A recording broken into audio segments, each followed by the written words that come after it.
My name is Sandro Galea. I have the privilege of serving as Dean of the Boston University School of Public Health. On behalf of our school, welcome to today's Public Health Conversation. These conversations are meant as spaces where we come together to discuss the ideas that shape a healthier world. Through a process of discussion, debate, and generative exchange of ideas, we aim to sharpen our understanding on building such a world, guided by expert speakers who work to develop a deeper understanding of what matters most to the creation of healthy populations. Thank you for joining today's conversation. In particular, thank you to our Dean's Office and Communications team, without whose efforts these conversations would not take place. In the past couple of years, artificial intelligence has moved to the center of the public discussion. The emergence of AIs echoes the early years of the internet as we have come to grips with the new technology's potential for both good and bad. Today, we'll discuss AI's implications for public health, guided by our speakers who will talk about how we can use AI to advance the health of populations and how we can address some of the challenges posed by AI. I very much look forward to learning from the conversation. Today's event is being moderated by Jennifer Strong. Jennifer Strong is the host and creator of the Shift podcast. She's a journalist covering the impact of frontier technologies on the way we live and work. She's the creator of several top science and tech podcasts for newsrooms that include ProPublica, Wall Street Journal, MIT Technology Review. She has been a keynote stage host, a moderator at the UN General Assembly, South by Southwest, Web Summit, Bio, MTech, AI for Global Good Summit, and the Future of Everything Festival, and many others. Jennifer, it's great to have you. Thank you for being with us. Over to you. Thank you, Dean, for that kind introduction. It's absolutely my pleasure to be moderating this discussion, which, in the interest of preserving as much time as possible for it, I'd like to dive right in and introduce our speakers. So first today, we're going to hear from David Cutler. Now, Dr. Cutler, is currently the Otto Eckstein Professor of Applied Economics in the Department of Economics at Harvard University. Professor Cutler holds secondary appointments at the Kennedy School of Government and the School of Public Health. He's also a research associate at the National Bureau of Economic Research and a member of the National Academy of Medicine. Next, we'll turn to Alondra Nelson. Dr. Nelson holds the Harold F. Linder Chair in the School of Social Science at the Institute for Advanced Study. Between 2021 and 2023, she served as Deputy Assistant to President Joe Biden and Acting Director of the White House Office of Science and Technology Policy, where she led the development of the blueprint for an AI Bill of Rights. Last year, Dr. Nelson was included in the inaugural Time 100 list of the most influential people in AI, and she was appointed to serve on the UN High-Level Advisory Body on Artificial Intelligence. She's also a member of the National Academy of Medicine. Finally, we'll hear from Greg Singleton. And Mr. Singleton serves as Chief Artificial Intelligence Officer at the U.S. Department of Health and Human Services, where he's leading the department's efforts to supercharge government and private industry's health efforts through the safe and responsible use of artificial intelligence. In his prior roles at HHS, Greg led the national COVID data collection. That's across 6,000 hospitals. He played critical roles in tracking and distributing COVID vaccines and led teams integral to the availability and distribution of millions of doses of COVID therapeutic treatments. Now, Dr. Cutler will be coming to you first. The floor is now yours. Jennifer, thank you very much for the very kind introduction, for having me on the panel, and thank you to the Dean as well. I've been able to watch a couple of the programs, and they're really just terrific. So I'm honored to be able to be a part of it. I want to start by I guess sharing some economic thoughts about how to think about AI and its relationship to public health. And so I have a couple slides, although there's going to be nothing too bad there, but nothing too much there. But let me sort of start off with the question that I think is in people's minds, or at least in my minds, which is AI going to be the next killer app in public health? So what do I mean by that? That is it really going to help us reshape the public health system for the 21st century? So let me give you a couple of thoughts, and I'm not going to give you a definitive yes or no, because then I wouldn't be fulfilling my job as an economist, but I will try to sort of highlight areas that I think are possibilities, and then a couple of challenges as well. Let me first start by defining terms, which is what am I referring to by AI? So AI, I'm going to think of as having two components. The first one is machine learning, which is a way to ask a computer to learn something rather than just give it rote instructions. So rote instruction is whenever Jennifer says, Dr. Cutler, then please turn on the microphone. And learning is is sort of figuring out, okay, under this circumstance, you should turn on the microphone, and under this circumstance, you should not. So machine learning is the first component of it. And then the second component, which is really quite important, is natural language processing, which is the ability to take the spoken word and turn it into, or written word and turn it into something that's machine readable and structured. You can do something with it. So the example of that would be taking physician notes and turning that into something structured that one can work with. So what do we want to think about AI as doing? So in my mind, what I really want AI to do is to help us with the triple aim. So this is the Institute for Healthcare Improvement triple aim, sometimes the quadruple aim. We want better health, we want a better medical care system, and we want lower costs. And in the US, we obviously fail on all three of these. So our population health is not very good. Our per capita spending is atrociously high. And the experience of care is only haphazard. And not only that, we have all sorts of workforce problems as well. Even in other countries that do much better, there's still debates about, can we do better still? That is, can we have a medical system that is still better in terms of the population health and in terms of cost and the experience of care is better. So I would say the problems are more acute in some countries than in other countries, but I don't know anywhere where this is not where this is not an acute issue. So let me then talk about some of the possibilities. So I'm going to start off with the good stuff. So there are three things that I'm going to highlight, and then I'm going to highlight three challenges as well. So the first one, since this is a public health crowd, I can't help but talking about the possibility of early warnings of pandemics. And that is something that we should absolutely be able to take advantage of AI to learn about. The story that I keep in my mind is that if you want to know where the next pandemic is likely to come from, one good thing to do would be to keep track of chicken prices in Thailand. And so that's what I've shown you. Here's a chicken market in Thailand. And you say, why is it that a chicken market in Thailand is going to do anything for you? And the answer is, as best I can understand it, that it's possible that the next pandemic will start by killing wildfowl in Asia. And the way you'll pick that up is that chicken prices will go up in the market. So therefore, one should be monitoring chicken prices around the globe to get some indication about, is there a problem with wildlife?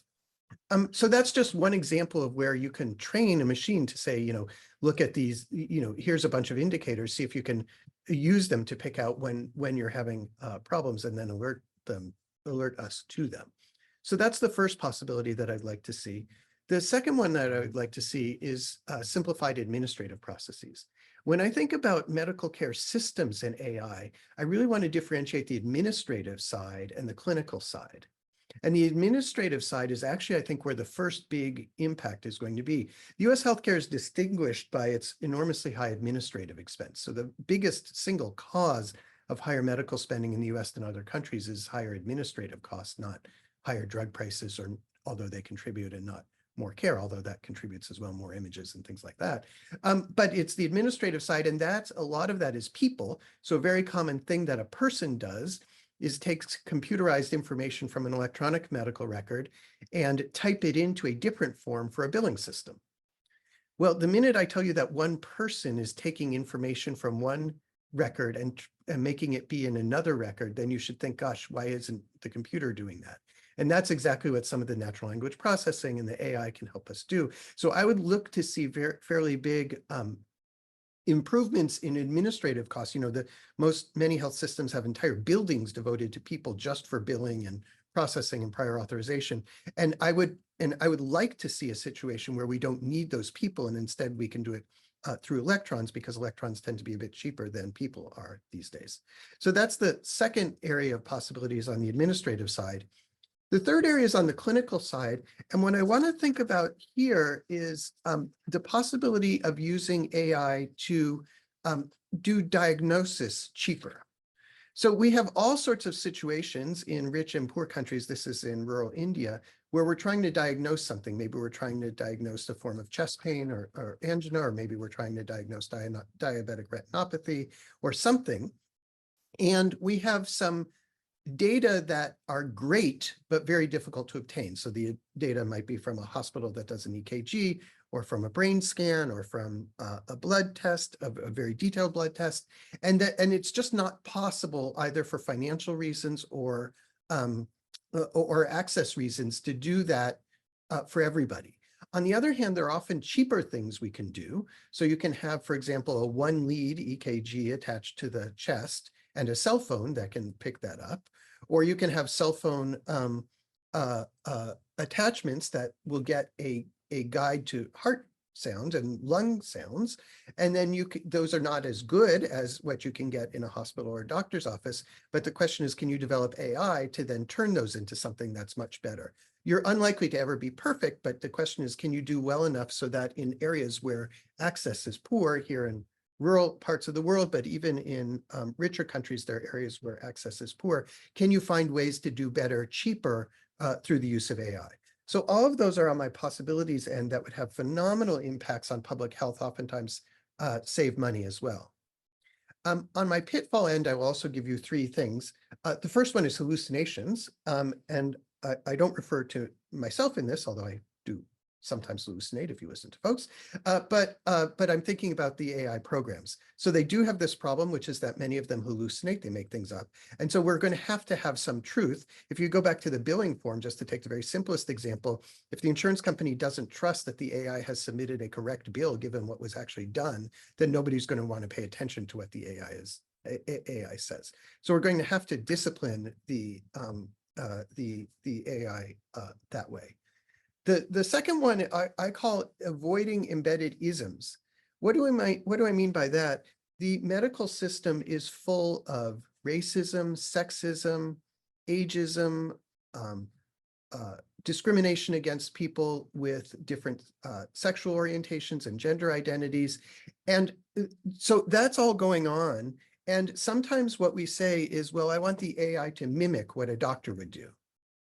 So I want the AI to mimic what a doctor would come up with, what a radiologist would come up with. What you're looking at here is an image of knees for looking at knee pain. But in fact, doctors have all sorts of isms in what they do as well. So they're more likely to diagnose things in upper middle income people than in lower income people. And they're more likely to pick some things up in men than in women. And so you want to train AI to ignore that. But the key in that is not to say, well, I'm going to ignore race of the patient. I'm going to train AI to predict what the doctor would do, because the doctor himself or herself may be acting in a biased fashion, knowingly or unknowingly. And so you need to train to the ground truth.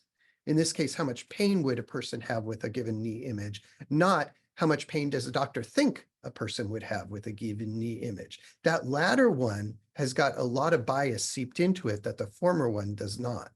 And so this, I sort of think of this to remind me that, if you train an image to figure out who's got pain and therefore who should get a knee replacement if you have knee pain, it'll allocate many more knee replacements to people with lower incomes and racial minority groups than will standard methods of just looking at an X-ray and deciding what to do. Finally, we want AI to be neither overused nor underused. And here there's a particularly important economic issue, which is how we pay for the AI is going to be really, really important. So if the clinician has to pay for the AI, then somehow we have to pay to cover the cost of the AI or it won't be used. So think about AI that's used embedded in a particular technology. On the other hand, if the AI kind of comes along for free, as it were, that is, you buy the retinal scanner and then the AI reading of the image comes along for free, then you don't necessarily want to pay extra for the AI component because the docs will just sort of do way too much of it. So just like with any medical technology, when we come out with a new drug for patients, we want to use it for the people in whom it's appropriate and not use it in the people for whom it's not appropriate. What we discover almost all the time is that we use it in more people than should use it, so we overuse it. And we use it, and we don't use it in some cases where we should use it. That is, we underuse it. And typically that's accompanied by reimbursement incentives. That is, the people who are overused are paid well, and the people who are underused are paid poorly. So unless we get the economics of it right, there's very little hope that we will get the clinical components of it right. And so I want to stress some of the economic components here.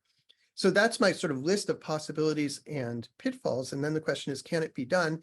And the answer is, well, I don't know. You look at this graph and tell me what this graph tells you is the share of the population that received sort of the latest technology, which is mRNA or some form of COVID vaccine. And on the one hand, like, the world did really, really well because, like, there are vast, vast parts of the world where the rates of receiving at least one dose are extremely high. And then on the other hand, the world did very poorly because there are vast, vast parts of the world where the rates of being vaccinated for COVID is much lower. So many times we observe that we can do things really well. We can get, antiretroviral medication to people who are HIV positive around the world. We can do lots of things well, but then some things we sort of don't finish it up and we don't do it right. And of course, that all depends on the incentives that we put in place. So I'm hopeful that we will figure out at least some of the economics here so that we can get more of the technology to do what we want. And I think I will just stop there and thank you again so much. Absolutely fascinating. Thank you so much, Dr. Cutler. Dr. Nelson, now it's over to you. And I believe you're muted, unfortunately. Apologies. Thanks, Jennifer, for the introduction. Thanks to Dean Galea for the opening remarks and the invitation to be here in today's conversation. We're talking increasingly about broad, AI with broad use cases, but the particular use cases really matter. Domain expertise matters for how we benchmark the possibilities and perils of these tools. And so I'm delighted to be speaking with a group of people, all of us with a shared interest in public health.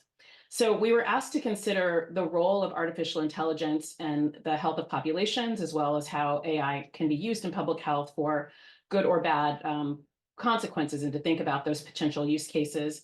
Delighted to be in a conversation with David and my former colleague Greg about these really important issues.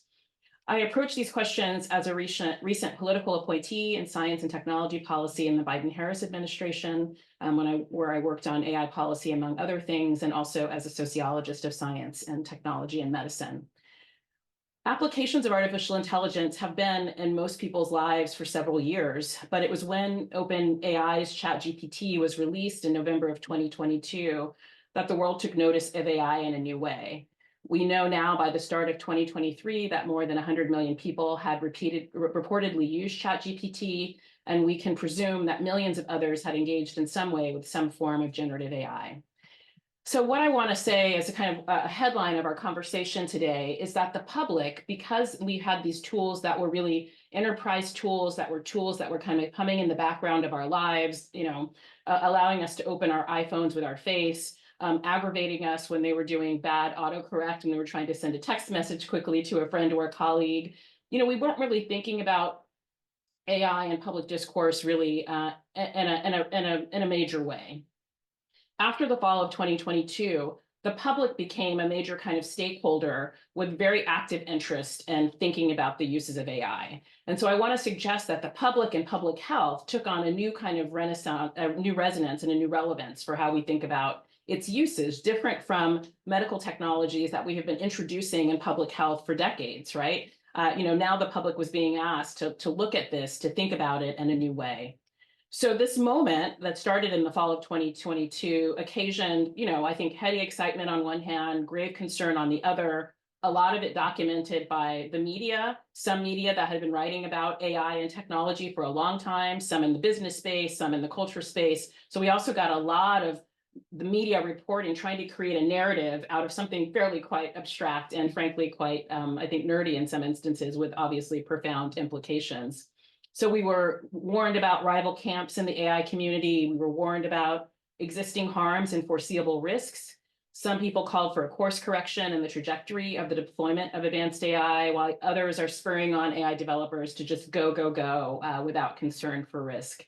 So it's in this backdrop that the public, in which the public has been engaged, listening to all of this communication about AI, that we really need to think about, I think, today's conversation about the implications of AI for public health. So let me say I have tremendous optimism. I mean, some of the things that we hear about AI, our highest aspirations for it are about curing cancer, or about, as Dr. Cutler was referencing, expanding radically access to care. These are things that we absolutely must do. But it's also important that we know that none of this is the inevitable outcome of any AI technology, whether or not you're talking about neural networks or deep learning or so-called predictive technology. None of those tools inherently are going to lead to the outcomes, the beneficial, the pro-social outcomes that we want. There is no inherent quality to AI that will make them benefit society. So we've got to steward their use to beneficial outcomes. And policy is a key aspect of this, and I'm proud to have worked in that space, and I imagine that Greg will have had lots to say about that. Today, I want to offer just 4 additional observations for our conversation about AI and public health. The first is don't believe the hype. The second, consider workers. The third, consider patients. And then I'll say a little bit in the end about professional responsibility. So opportunities to expand healthcare, I think, will multiply if we are not caught up in the hype or only thinking about the technology as accomplishing the social outcomes, the public health outcomes that we want. It is the case that these technologies can help tremendously. Dr. Cutler mentioned, COVID-19. I was curious to read and have been tracking research using AI and deep neural networks to analyze lung-based ultrasound images to sort of see if you could diagnose COVID-19 early on. This is early days. This was research that was published just last month in Communications Medicine. I think that, this, again, early days, there's a lot to see what's going to happen with these tools, but we could have imagined in the early days of the pandemic being able to try to use a tool like this to help us get more traction and understand what was happening at a moment of a high water mark of a pandemic. So that's immensely promising, but there's much more to be done. But we also have examples in which I think we get caught up in the hype. So in 2016, the prominent computer scientist Geoffrey Hinton famously opined, and I'm quoting him here, "We should stop training radiologists now. It's just completely obvious within 5 years, deep learning is going to do better than radiologists." So that's 2016. He said 5 years. We're now in 2024. It was the case that by the end of 2022, we had more than 200 FDA-approved radiology AI algorithms. So it was the case that there was a lot of technological change happening in the space of medical technologies to be used in public health. But we also, at the same time, had historic shortages of radiologists, right? Both for training issues, because you had people who were overworked and burnt out. And so I think that we can't just take prognostications about technology as being the outcome that we think might happen or fear is going to happen. It's clear now that what is likely the case is that AI is going to be a tool to augment the work of radiologists, right? And that it will add value and potentially save lives. So there's some evidence from Nature Medicine, also from last month, that suggests that using AI to augment the work of radiologists might improve the performance of some radiologists, but it might worsen the performance of others. So which is to say that instead of, I think, coming out of the gate with new technologies and being caught up in the hype cycle, let's learn to speak with nuance about what these tools might do and might possibly do, because as I was trying to flag at the beginning, patients are listening. They're paying attention now for the very first time to how we talk about AI. And this is shaping their expectations. So what this study from Nature Medicine, March 2024, suggests to us is that we shouldn't look at radiologists as a uniform population, that we've got to think about if we want to maximize benefits, minimize harm in the use of assistive AI technologies in radiology and elsewhere. We actually have to think about the people, and we've got to go back to things like machine-human interaction and thinking about how these tools are actually used.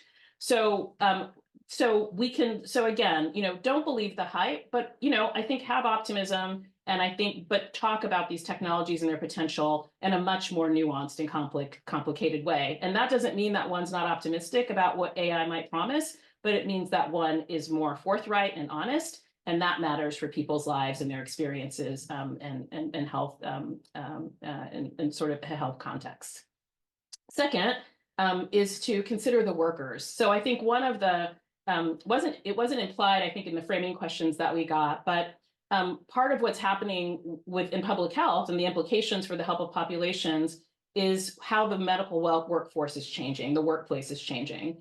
And we saw, President Biden did an executive order on artificial intelligence last October. And, I imagine that Greg might have something to say about that because there was a lot of call out for what HHS could do and what could be happening in health. But I wanted just to flag for our conversation that the executive order also talked about work and workers, right? And it said that workers shouldn't be subject to undue surveillance, that there shouldn't be new safety risks or health risks introduced into their work by the use of AI, that we need to consider labor unions and employers and educators need to be in the conversation together. So I want to sort of raise up the public health workforce to be included in how we're thinking about this AI transition, and as we're thinking about the potential perils and possibilities of what it might do. Some of you might have followed the reporting from last year, but there's been lots of it. I'm thinking specifically about Wall Street Journal reporting from June of 2023 that reported on nurses at UC Davis Medical Center and at Brigham and Women's Hospital who felt paralyzed in their own decision-making by the introduction of AI tools and systems in their work. They didn't feel like these were assistive technologies. They felt like that these were technologies that were put in place to make them question their judgment. And they also felt that they had implications with regards to liability and their own personal responsibility and being penalized if they felt like they made the wrong decision. And so if we think that these tools can be beneficial, in one case, one of the nurses was working in oncology. If we want to save lives, in those cases, we might not have cured cancer, but if we want to help people live longer lives, we need to figure out what the relationship it should be between nurses and AI assistive technologies, and to take that very seriously and not just introduce them into the workplace. So prioritize and consider the worker. Thirdly, prioritize and consider patients. I want to talk here. Some of my work has been writing about histories of mistrust and distrust in public health and medicine, particularly from the perspective of communities of color and African-American communities. So these new AI tools and systems, as Dr. Cutler say, enter this world of isms for good and for not. We know that the mistrust that already exists already has implications that we struggle with every day for people's health-seeking behaviors and for their health outcomes. With the introduction of new forms of AI to healthcare, and in ways that, AI had been in healthcare for a long time, but as I said at the beginning, it is now being, the public is now well aware that AI is being introduced to nearly every facet of their life. So patients might not have been aware of the use of a predictive algorithm in the healthcare space or in public health 4 years ago. They're more aware now. So we face the risk of a compounding of mistrust and skepticism because, as we know from some recent polling, the American public in some instances has mistrust of medicine, and we're starting to learn from the new polling that they're not sold on the benefits of AI. So in February, KPMG did a survey that suggested that most people are wary about trusting AI systems or have low or moderate acceptance of AI. This is, as I said at the top, dependent on certain contexts, so it's worth thinking about use cases. So there's less trust for hiring. If you're using it in resume screening or for hiring, the American public is less trustful. They're a bit more trustful for medicine, but there's still some distrust there. People recognize the benefits of AI, but only half of the people who've been polled in this KPMG poll believe that the benefits outweigh the risks. So as we're thinking about introducing AI into the public health system, we have to think about how we do that without compounding and exacerbating the mistrust and distrust that people already feel when you have the intersection effect between conventional mistrust and particular skepticism around AI. I'll just a little bit more data. The Pew Research Center has also done some polling around Americans' attitudes about AI. They found that 6 in 10 Americans say they would feel uncomfortable with their healthcare provider relying on AI to help care for them. Many of the people that they polled expressed concern that AI will make patients' personal relationships with their providers worse. And then there's a general concern about surveillance and data privacy. So consider the patients. Lastly, I want to say a word about professional responsibility and ethics. As Dr. Cutler said, generative AI systems and tools are brittle. They don't always work. He mentioned so-called hallucinations, which is, also another way of saying fabrications or inaccuracies.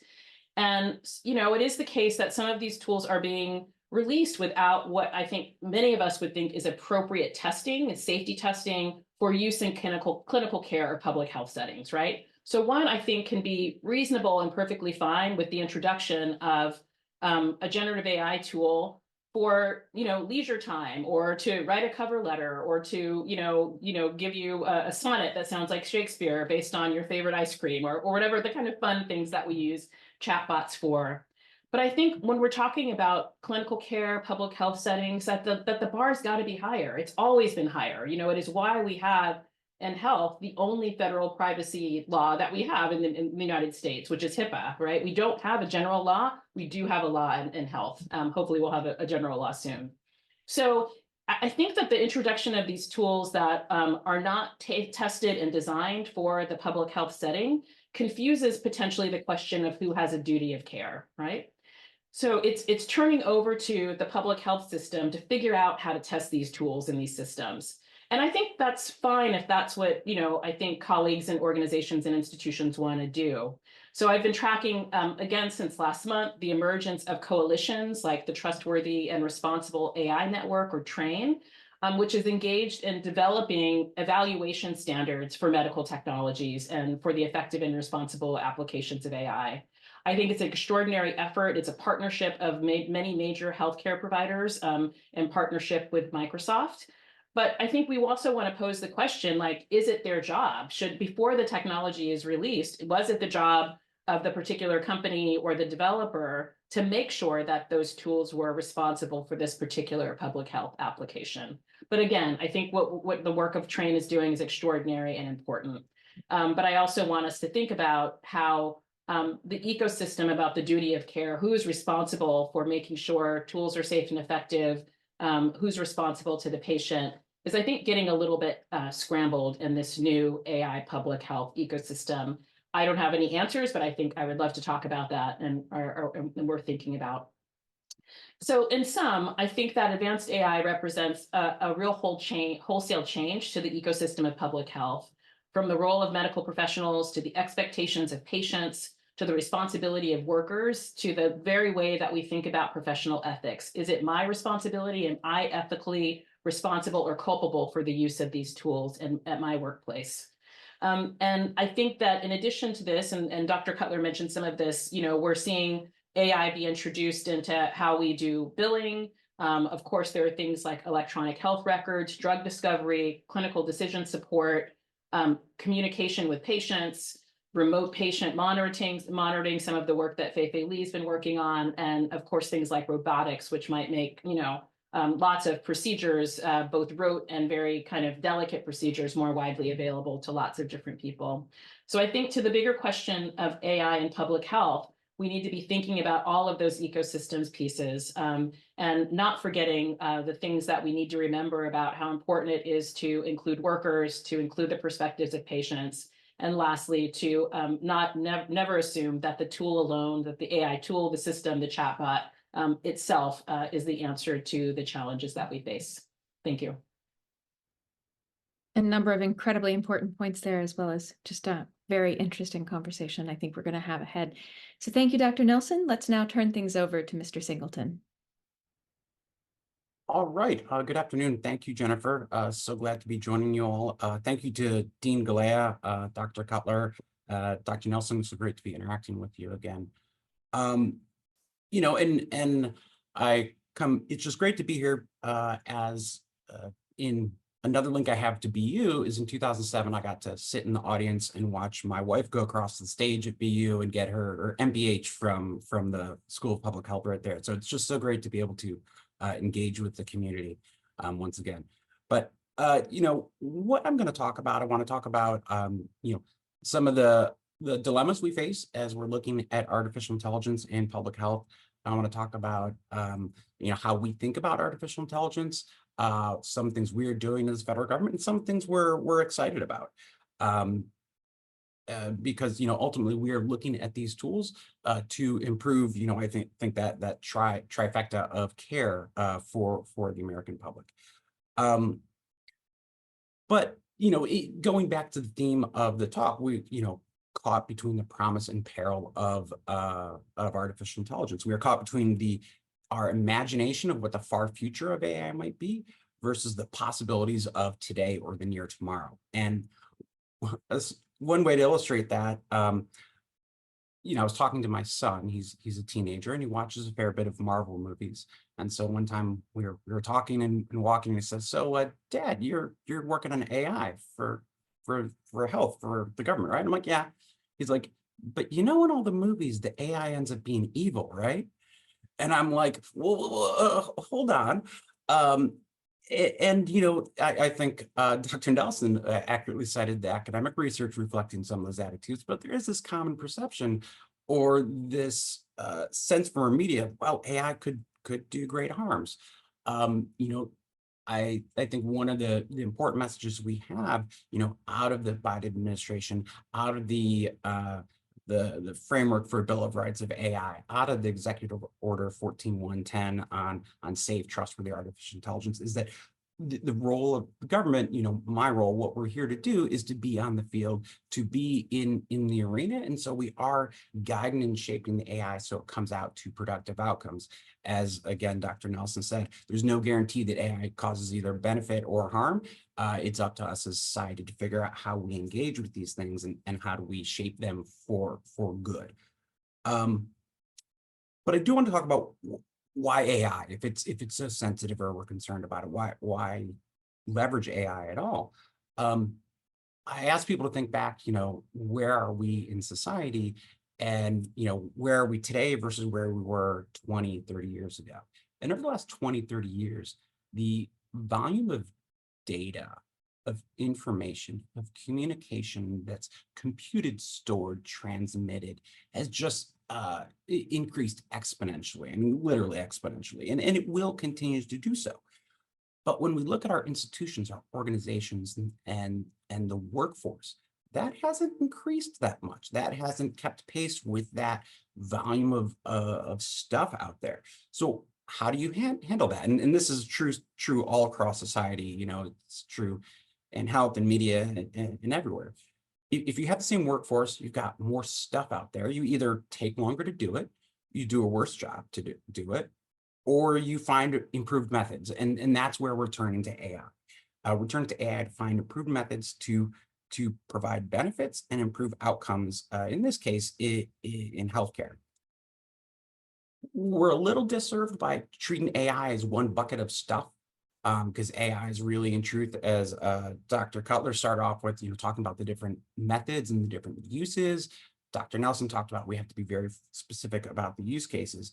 But if I'm treating AI as one big bucket, the best definition I think of is they provide human insights at machine speed. So can we do things that we normally need humans to do, but can we do them in a better manner? Can we do them faster? Can we do them more efficiently? I think Dr. Cutler said, electrons are cheaper than people. I thought that was actually kind of nice and or helpful to keep in mind as how a reason why we go forward with this. So in practice, rather than being a bucket of artificial intelligence, we use AI to get the right piece of information at the right time and put it in the right place. We use it to discover information that we otherwise wouldn't be able to surface. We use it to get information from a patient's medical record in front of the doctor when it's important. We use it to identify obscure research or help develop new compounds. We use it to generate communications with patients. So rather than just kind of it's all AI or one thing of AI, it's all these different techniques, it's all these different approaches, and the use case very much matters. And so we care a lot about the use cases, the risk management, and the important elements of that when we design and leverage AI. Because the same basic technology that we can use to predict what movie you might want to watch, what song you might want to listen to, what you might want to buy, can help predict the onset of disease, forecast the cost of care, recommend treatment options.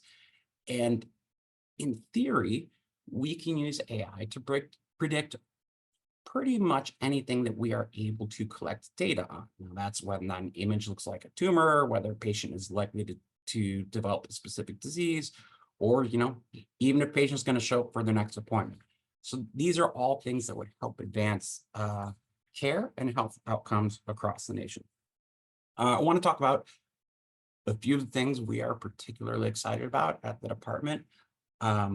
We are excited about AI-enabled technologies in a number of near-term areas. So if I think of that far future versus near-term, we are very interested in using AI to improve clinical outcomes by providing high-value decision support tools to while identifying and mitigating errors, knowing that we are working and augmenting human systems that also have errors in them already.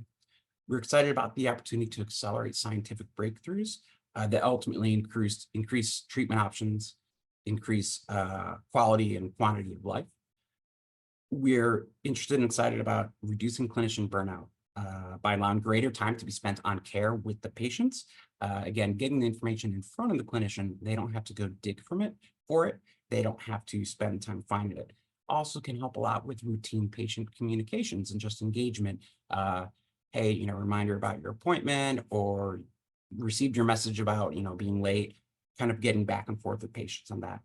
And then really important, empowering patients through improved health and human services benefits delivery, and really plain language explanations for what is this and can be complicated human services and healthcare system that we have, being able to translate what these things mean and empowering patients to be able to make decisions for themselves. So for the department, our priorities and kind of how we're approaching this is through the executive order on safe, secure, and trustworthy development and use of artificial intelligence that the administration released again in October. And that's following on the great work that Dr. Nelson did on the framework for AI Bill of Rights. We're prioritizing 5 activities over the coming year, working on developing resources and policies to enable safe and responsible use and management of AI. We're working on advancing the quality and safety of AI in healthcare through assurance standards and quality management standards and processes. We're working to leverage our grant making and contracting efforts to advance the development of responsible AI in health, and come up with the answers for how do we do this responsibly and how do we do this well. Working on public education across the healthcare ecosystem to help constituents, clinicians, doctors, patients understand the engagement of AI in the health system. And we're working to evaluate and deploy AI across our enterprise, across the organization, to help the government and HHS drive process innovation and really improve services and mission delivery for the public. In taking together, this will enable the department to mobilize, all the components of the department to improve our services, our mission delivery, and get people in the nation into a healthier space.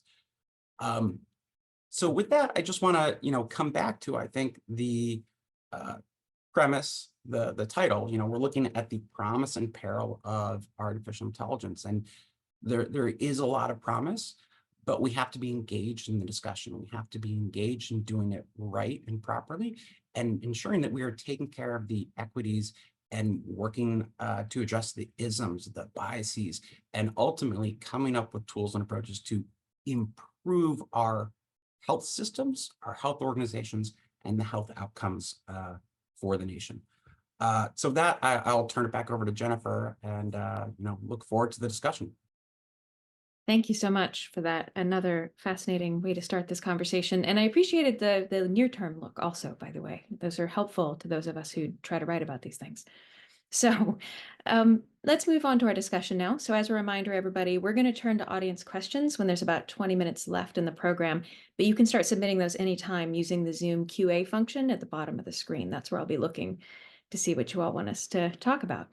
So building off what everyone has said here so far, AI already plays an important role in public health. Things like diagnosis, drug development, disease surveillance, so much more. But the list of reasons to be cautiously optimistic or just plain cautious is also pretty long here. So I'd love to start off just by hearing a bit more from each of you about how you're interacting with AI directly in your roles at present and what you're most focused on. Dr. Nelson, if you want to go first.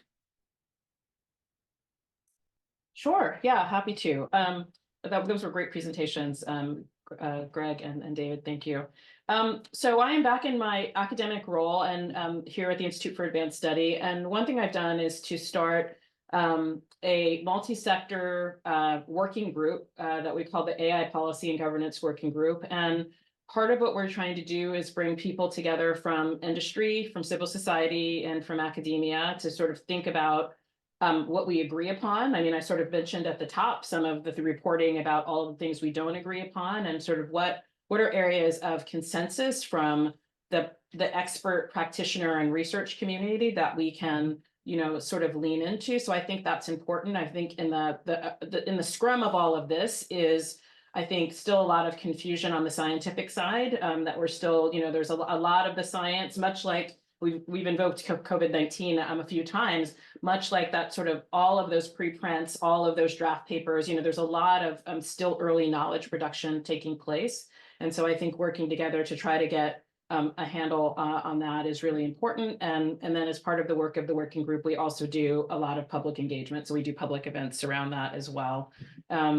So that's, and then, I use some, chatbots in my day-to-day work as a scholar, but, that's my engagement there, really trying to think about across sectors on certain use cases. What are the guardrails? What are the new tools? What are the pilot studies? What is the research that we need to be doing to advance the field? Mm-hmm. Dr. Cutler?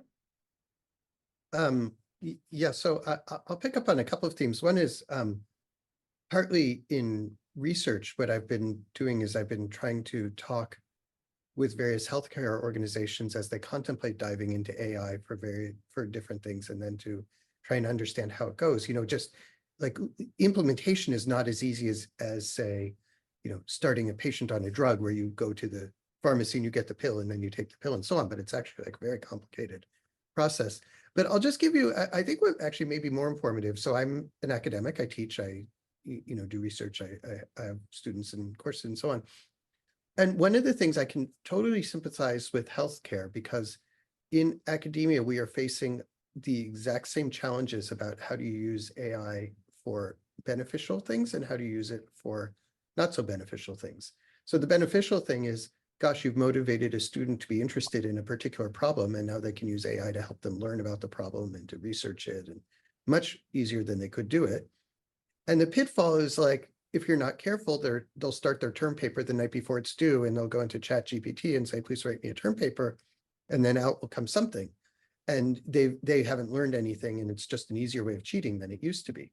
And that's not, we don't worry about exactly the same thing in medicine, but we do worry about things like that. Like, when is the AI just going to substitute for what is the real hard work and the thing that only people can do, and how to combine the ChatGPT with the individual's knowledge so that they can do well, and so how much are we sort of saying, go for it, do all that, do all this great stuff, and how much are we there with the broom saying, I better clean up this mess that you left behind, and now you've given me this problem that like I haven't had. And they've come up in some of the chats about liability issues and about workers who are displaced and so on, and like and you just got to bring your big broom behind. And so I think I have maybe a little bit more of a sense of how the struggles that are going on, because I'm in a related industry to the medical care one. Makes a lot of sense. Mr. Singleton, did you want to chime in? Sure. Yeah, I mean, looking at how we're engaging on AI and what are we focused on, it really is quite a lot as a department. I think at the top level, it is kind of iterative, deliberate, risk managed approach to AI, looking at the challenges in front of us today. How do we address those, learn from them, move on, and kind of grow? But overall, our activities are guided by the Executive Order 14110 on safe and trustworthy use of artificial intelligence, where across the administration, they assigned some 150 deliverables and assignments out to different departments. We as a department were fortunate enough to have, I believe, 16 assignments come our way. And so we're really focused on those and delivering those over the coming year. And those are things like developing a strategy and framework for leveraging AI in public health and health benefit systems. Looking at quality assurance plans, how do we integrate and think about AI when we look at drugs or device development?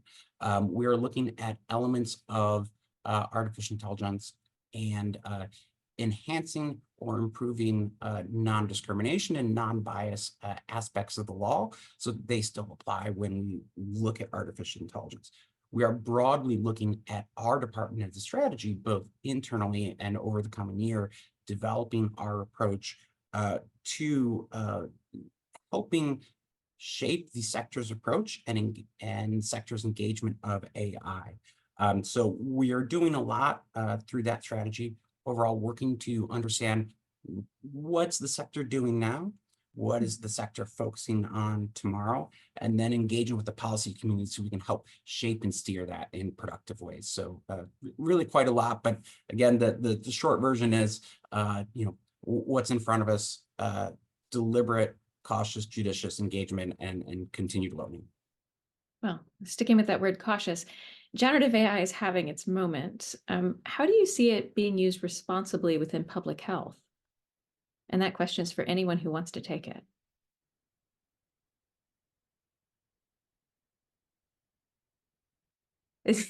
Or perhaps no. So yeah, I can take a crack at that. I mean, one of the key areas of public health is engaging with the patients and the population and helping them feel empowered and confident in their care, in their level of knowledge, in their being part of the discussion about how they're feeling. There are a number of areas where, at least frankly, even pretty soon in the near term, we can leverage generative AI to translate documents, to engage increased populations, to provide information to people in an accessible form. There are the opportunities to structure generative AI to digest and provide information to people in forms that they can, understand it, they can get access to it and provide kind of steering to people so they can engage with the system.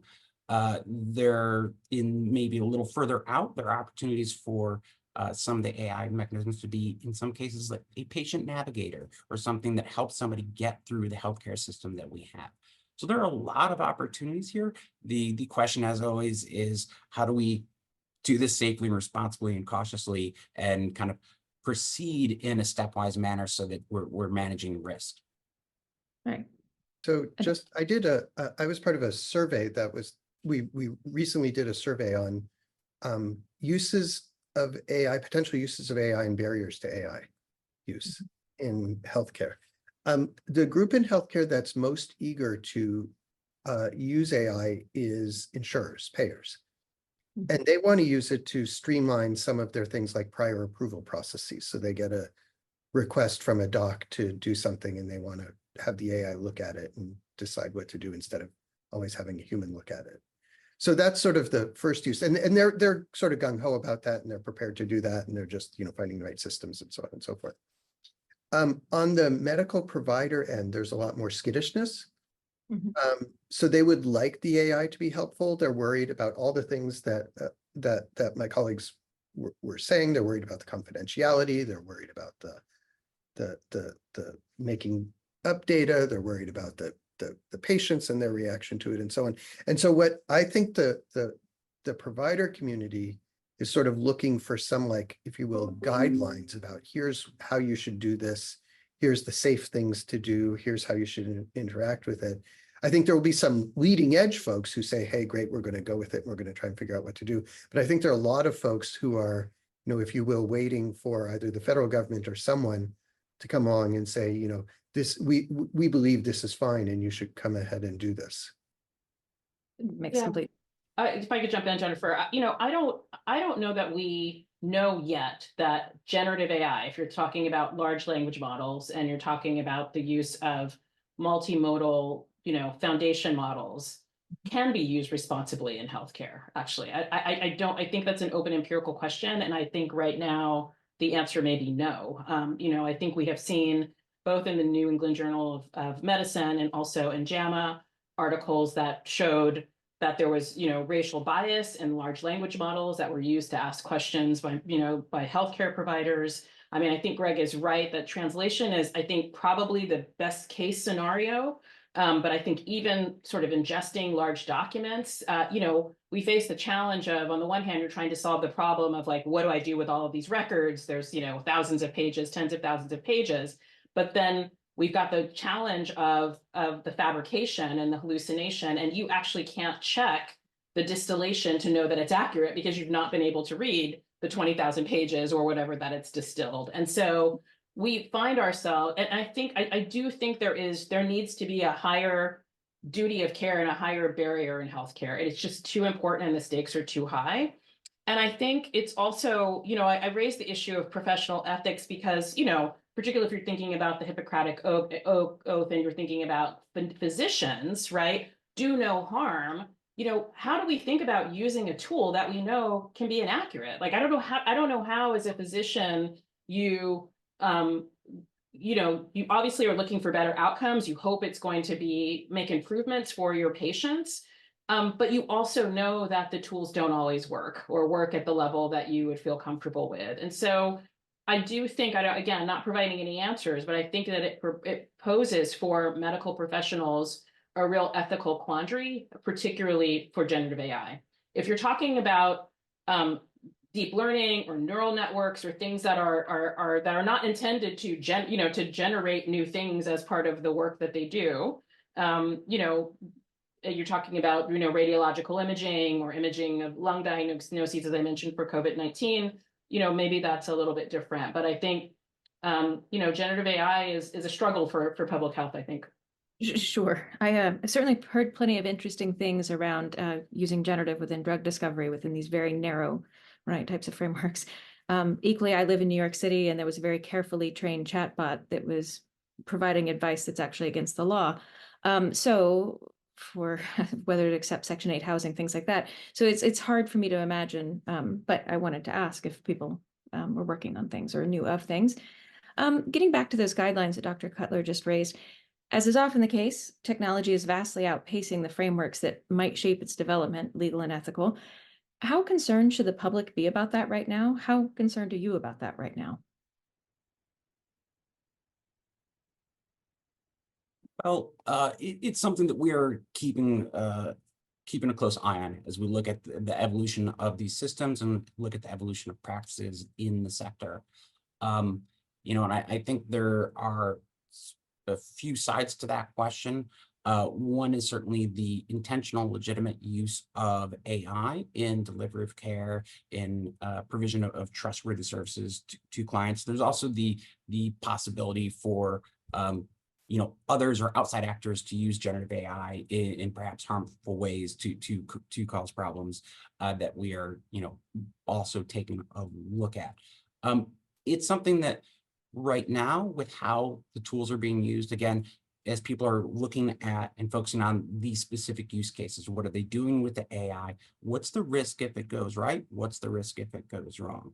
But then there's also, how does this compare to the existing system? There are systems that, okay, if it gets a citation wrong or it hallucinates one element of a conversation, but your existing clinician may have a higher error rate than that, or your existing folks may be tired, or maybe biased in their own right. We've seen some studies where, since the electrons are essentially free, in chatting with patients, some of these chatbots can be more empathetic and leave the patients with a greater feeling of care engagement than you can from a normal clinician. So we just always have to be comparing to the existing system that we have that is not perfect, not comparing and looking at the existing system as if it's perfect and flawless. So I think the perspective is, do these tools right now, and by the way, these are kind of Gen 0 tools, they're first generation, they will be improved, they're going to be refined, there are a lot of trials going on trying to work on that. If these systems can be used to improve the overall system that we have today, then great, let's go forward with it. But if we're not able to get them to work, if we go through these frameworks, the train system, the group, the CHI group, other folks that are looking at these, and we find that we can't use them comfortably, reliably, in a trustworthy manner, then no, it's not something that we proceed with. But it is something we are paying very close attention to, and is part of our everyday discussions with with the technology sector, with the medical sector, clinicians, and the public. In my mind, a very good guide is to follow the money.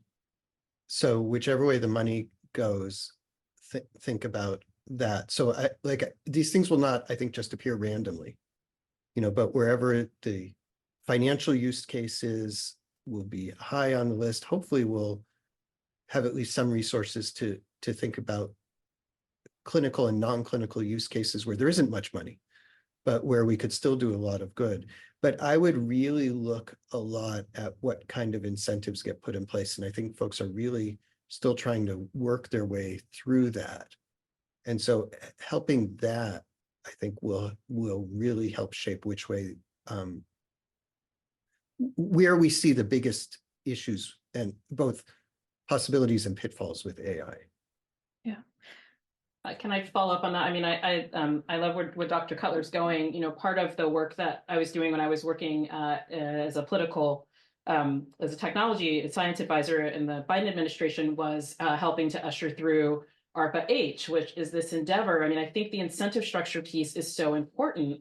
And I think in the context of public health, so not just medicine, but public health, there are lots of things that we want medical technologies to do that might not necessarily, they're effectively market failures, right? They're not going to make money for a company, but they might do a lot of good for a lot of people. And so, I'm glad that David raised that, because I think it's that particular incentive structure for these particular technologies, I think, is something that just still remains to be thought out. I mean, we are living with a major technological transformation driven almost solely by the private sector, right? So, we've got, Mariana Mazzucato and others have written about the investment of the federal government through DARPA and other agencies that got us to GPS, that got us to the iPhone and these sorts of things, with things like generative AI driven almost solely by the commercial sector. And so the incentive structure is vastly different. It's you've got to keep companies in business and keep startups afloat and these sorts of things, which is a different proposition for something like public health, which has a very different mission. And so, I think there's a kind of misalignment there that it's worth just actively, I mean, it's fine. We've got a lot of market misalignments all through society, but it's just worth, I think, sort of thinking about that specifically. So you asked about policy, sort of keeping up with the technology. I just wanted to raise two other points. One, about this technological transformation being driven by the private sector and or by industry, which is fantastic. Innovation at its best is fantastic. But these are also disruptive models. Like, in some ways, the whole purpose of many of the models in Silicon Valley is disruption. So if we think of the case of Uber, Jennifer, I also spent a lot of time in New York City, although I'm in Princeton today. It was getting around the taxi medallion system, right? And so the disruption, so when we say that government's too slow, sure, sometimes, but it's also the case that the industries are set up and explicitly to get around regulation, right? So you can't be surprised and say like, oh, they're behind with regulation when the whole sort of raison d'etre of a particular business model or business strategy is disruption.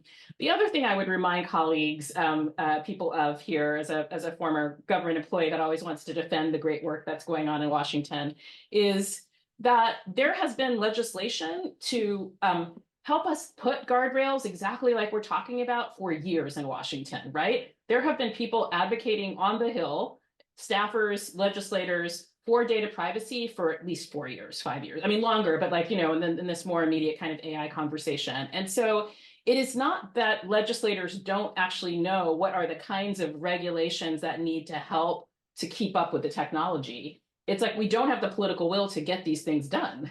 There have been very good bills around algorithmic accountability, around data privacy for several years now. That would have anticipated and could have been in place well before generative AI kind of emerged in the fall of 2022. So I also want to keep that piece in mind as well. Absolutely. And there's also another element, I think, too, not just people going around regulation, but I often say we needed to drive before we decided seatbelts would be a great idea. It's like some of this will be, a little bit of catching up. As everybody is kind of poked at a bit, but I think we should really raise forward, AI has the potential to help break down tremendous barriers and help many, many more people gain access to care. unfortunately also has the potential to make this process even less fair than it's been. So Dr. Nelson, specifically with your work, or do you have specific suggestions for how we make sure we get that first outcome? Things that people can begin working on now? Yeah, I mean, I think that I think that we have got to think about the full technology stack, right? You know, you need to be thinking about these issues around risk and harm. I mean, the way we get to benefits is by mitigating the risks and the harms. And we need to be thinking about them literally at every stage of the design and development of technologies. And to anticipate that they're likely to happen. So, you know, training data, you know, whether or not it's scraped, you know, with claims of violating IP or not, I don't know, you know, we'll leave it to other people to litigate that.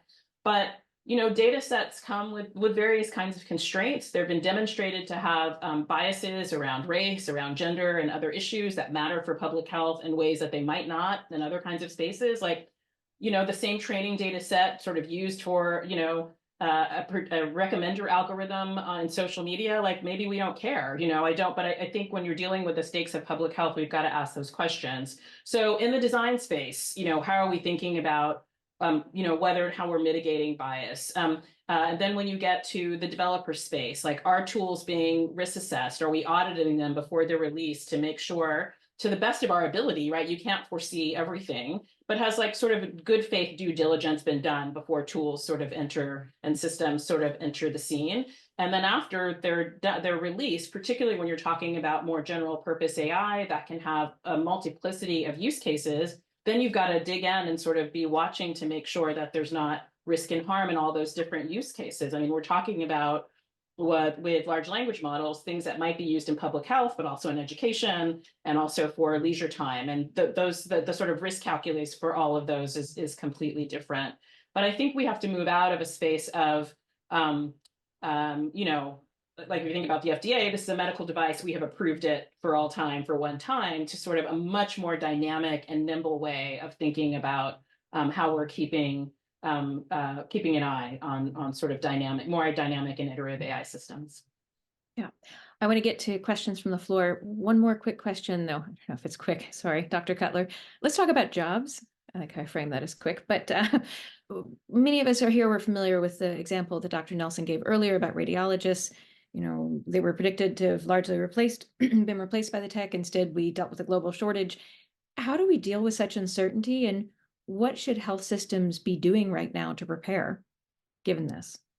On the clinical side, my guess is, at least for the short term, AI technology will complement and not substitute for clinical workers, because you're going to need the clinical worker for liability reasons, because the doctor knows more things than the computer knows, because the doctor has seen particular circumstances or can recognize particular constraints and so on. And that was, I think, what Dr. Nelson was talking about in terms of some of the recent studies. The computer and the doctor bring different things to the table. It's not just one is a substitute for the other. So there, I think I'm not worried about mass unemployment of clinical personnel. On the administrative side, there may be more substitution. And I do think that there's some administrative personnel who may be duplicative of things that AI can do. I also think that the administrative side are areas where we need a lot more people to be doing stuff other than just administration. So for example, we need more outreach to people in the who are having difficulty coming in, or we need more people to help monitor chronic disease stuff.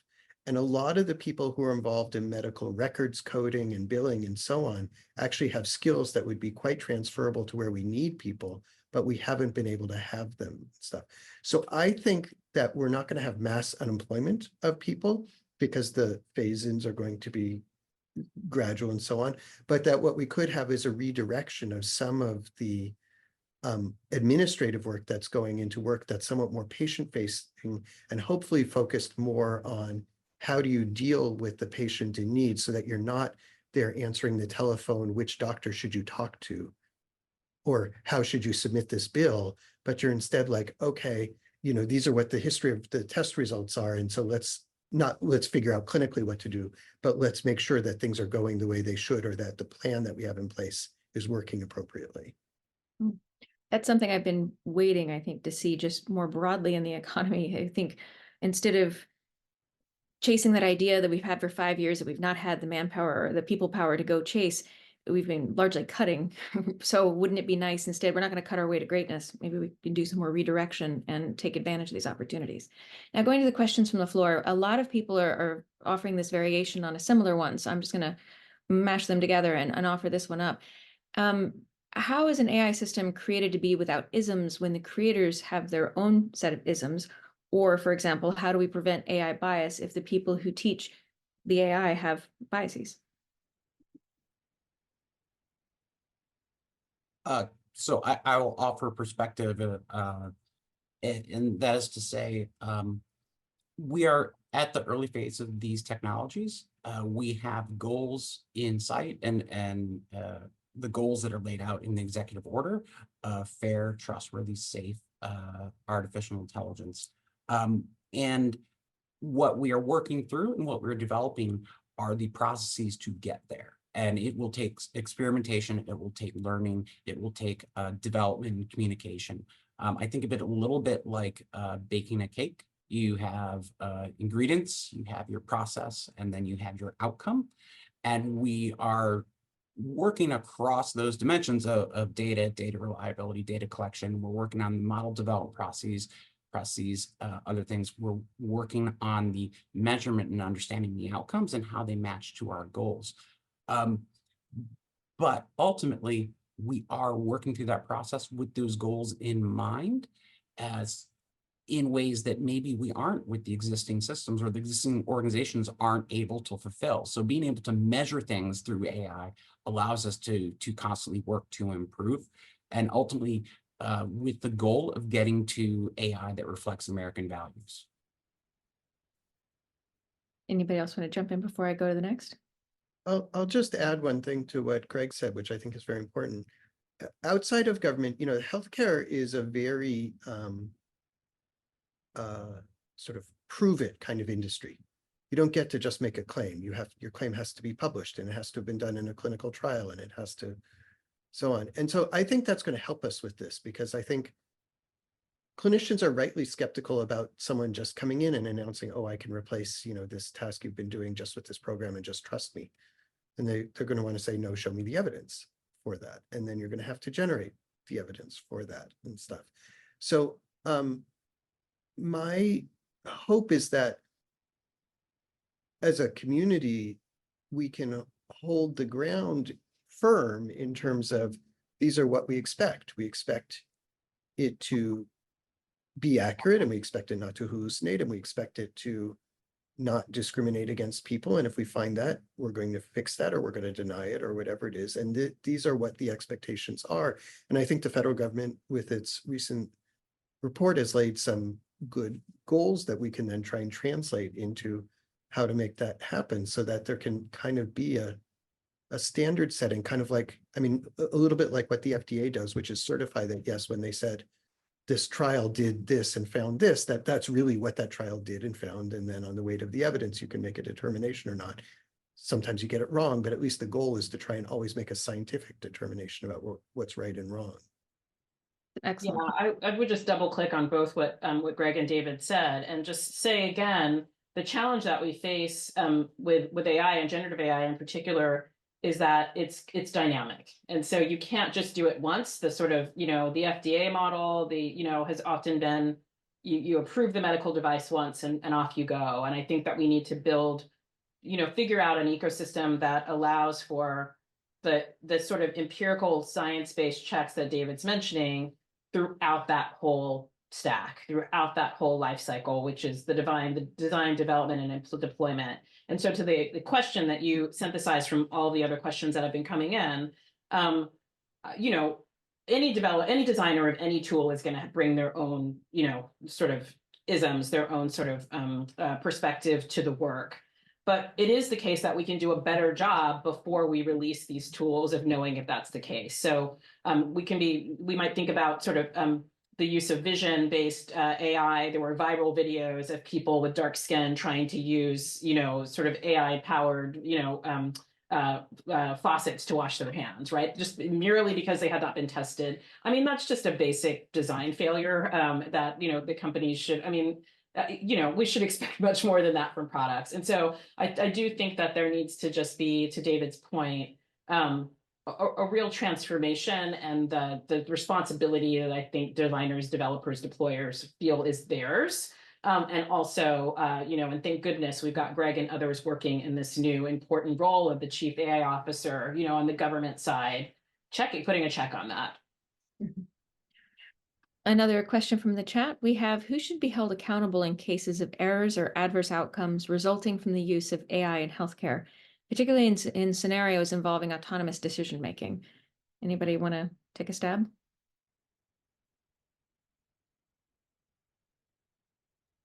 I mean, in Well, the regular, go ahead, Greg. No, you go first. This is your job. This is your job. Well, that's why I'm hesitant to say who it should be. I will just observe that there are very few cases in the economy where we absolve folks from liability for things that they participate in, and that they, responsibility tends to lie and stay with designers, developers, organizations, clinicians. It's a shared responsibility chain based on roles, and I don't expect that principle of US law to really change too much there.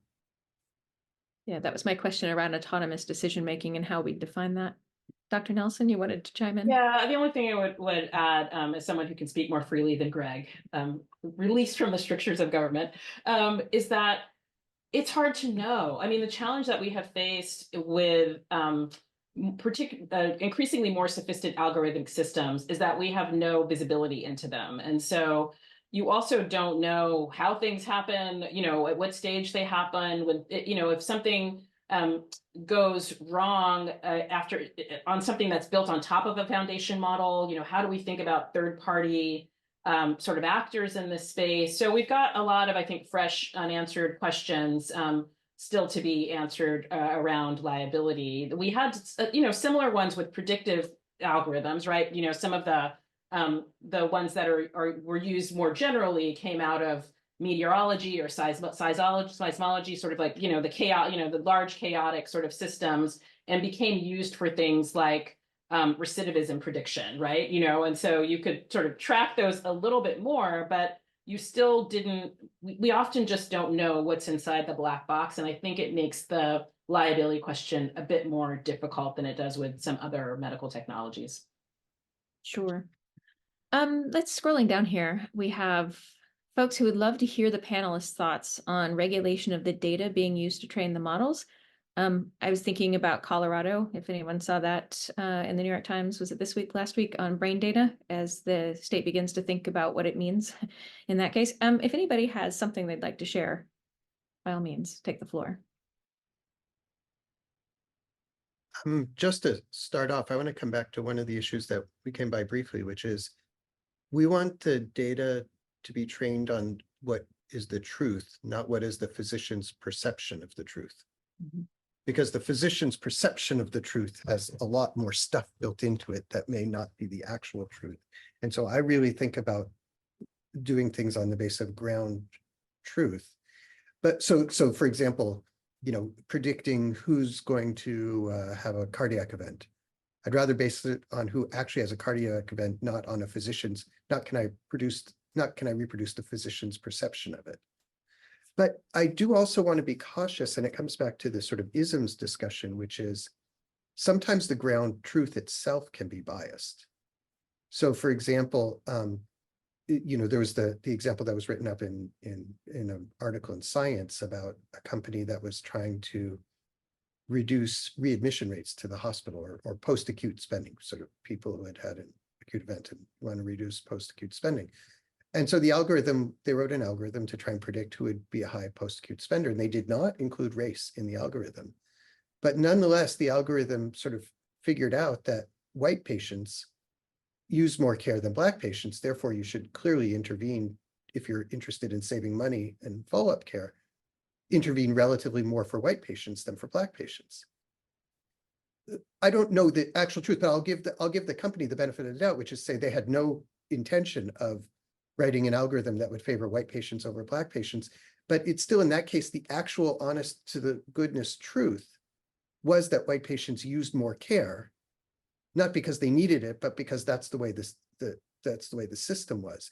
And so there, I really want to think about the truth as not being I want to save money, but the truth as being I want to improve the health of patients. In which case, then I really will think about the various health problems, assuming I can, of course, measure them, not the diagnosed health problems, and not the physicians telling me what the health problems are, but the actual health of the individual. So I think it's going to be very difficult. But my brain keeps coming to this: what is the honest to goodness truth about the world? Not what is it that someone is reporting to be true. And how you capture that. I think about this in terms of women as well, or with synthetic data. It's I feel we could have an entire conversation just about that. We have one here that says, question to Dr. Cutler. You said as an example that you'll be happy to see AI doing bills because it is cheaper than people. Does this mean that AI will eventually replace some of these jobs, or is your prediction on the outcome of the financial, medical, paramedical, administrative workforce, whether that, at the university health institution level or at a national level? I do think the AI will likely replace some people over time. And I think, as we were talking about, I think and I believe that there are plenty of things that people need to be doing in healthcare and in related industries of public health, community health orientation, where people with skills like those that are doing medical record keeping and coding can work, that would be extremely valuable for folks. And having very, very dedicated, loyal workers doing that is, I think, a waste of many people's talents relative to what they could be doing. We have a And number. of course, I mean, of course, we can also, there's probably a litany of jobs that we can't even imagine. I think that will be, produced out of this transition. So, we can think about now the sort of emergence of prompt engineering as a kind of role, I think. So you could imagine if decisions are made in large health centers to use large language models with the understanding that they've got a challenge with accurate information, sometimes half accurate information, then who are going to be the people that sort of help to suss that out in a system, for example, so if we're going to sort of stick with the systems that we have and introduce them into public health, there's going to have to be, lots of different guardrails, including, actual people, I think, testing them. So that you could imagine sort of medical, prompt engineering being, or public health prompt engineering being a whole new kind of a role that takes a particular kind of expertise, because you would want people with subject matter expertise to prompt the tools for the things that would be prompted in a public health space, as opposed to just, kind of general conversation for the broad public. So, and we saw this, of course, with also with automated cars. Are we getting rid of all cars and drivers? No. And in fact, there were still actually some humans helping these automated cars be on the road. So I think we shouldn't only predict that jobs will be lost as a function of this transition. And I would also point back to President Biden's executive order on work in particular that really, asked the Department of Labor and others to look at ways in which, job loss could be mitigated. Like, are there, how can the federal government be supporting reskilling, upskilling, and sort of creating a job ecosystem that's not just tremendous job loss for a large amount of people. Yeah. A number of people on this call would like to know if you have any favorite resources, perhaps, if they're looking to further educate themselves in this space of AI within public health. Put that out there. There's also a number of people wanting to talk about recommender systems and predictive analytics, particularly ones that could be used to reduce cultural disparities in access to care or levels to care, if anyone has something to add about that. I would just offer, the Journal of the American Medical Association's done a really excellent job, I think, of doing work on AI and its medical implications. There's a whole series that started last year. There's, I think there's videos and interviews and the like. I participated in that. I think that's a good resource. NEJM has also, I love the JAMA one. NEJM has also started a NEJM AI, which I find to be particularly helpful as well. I have an interesting comment here as well from a woman in South Africa who says, On the one hand, we have challenges with electricity supply in our healthcare facilities, but on the other hand, we're using AI to assist with TB diagnosis in our x-rays. To what extent are African institutions being included in the emerging networks and discussions such as TRAIN? If anyone. I don't know. I mean, Greg, you might know, you might be tracking this closer. I think Train's American only, although I imagine many of these health systems are multinational, but I don't know. Yeah, I think, it is early days for these efforts. There's a lot of work being done. I think with OECD, with the European Union, with the UN, around kind of the AI development. I will say, I know that we also have programs at NIH and others that work to engage diverse institutions, diverse researchers, and help facilitate kind of that engagement with broader communities. So I know we have programs there. I don't know specifically to the direct question on the African-based institutions. One of my hopes, without answering the specific on those institutions, one of my hopes is that we'll evolve a system for AI like what we have for drugs, particularly essential medicines, which is that we, the world, basically agrees we will sell them in the poorest countries for cost. We will give them away. As long as someone will pay the cost of physically producing the drug and getting it there, we'll just give it away. And no, we're not going to make money. The world is not going to make money off selling drugs in essential drugs in poor countries. And I think we should have the same view about diagnosis, about AI operations, TB testing, all the rest of it in low-income countries. That's not a market that we want to make money in. We want folks to. We just got to cover the cost of getting it there, and then it's going to be free from there on out. And then if you're in a higher income country, fine, you have to pay for it. All right, so we are basically at time, and we're going to need to wrap up here. Thank you, everybody, for joining us. Thank you to our esteemed panelists. This was my great pleasure to moderate this discussion today. Very much appreciate your time. Well, first of all, thank you, Jennifer, for outstanding moderation. If I may, thank you to Alondra, Greg, and David for a really, really interesting conversation. And thank you to the audience. I thought there was this whole stream of both excellent questions, but also really interesting comments in the chat. I feel like it's a topic that correctly engages us all. And I feel like I leave this conversation both much better informed and also have more questions than when I started, which is perhaps how it should be for a topic like this. So I want to say thank you to everybody for engaging with this. Thank you to our panelists. Thank you to our moderator. And in particular, thank you to everybody in the audience who engaged with this topic. Everybody, have a good afternoon, good evening, or good day. Take good care. Take care.